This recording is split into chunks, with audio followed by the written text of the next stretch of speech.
Was machst du? Sério? Não, tô assim que cheiro. Esse não é nada bonito. Tá toda cagada. Você tá toda cagada. Se você ver tua boca, tá toda cagada a sua boca. Hallo? Hallo?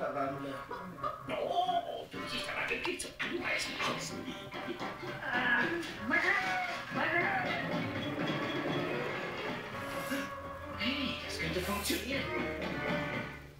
So, du wirst einfach köstlich schmecken. Ich werde mal schnell die Fritteuse holen. Was hältst du davon, wenn dich jemand davor bewahrt, als etwas zu enden, was neben Krautsalat liegt? Ich denke, wir kommen ins Geschäft.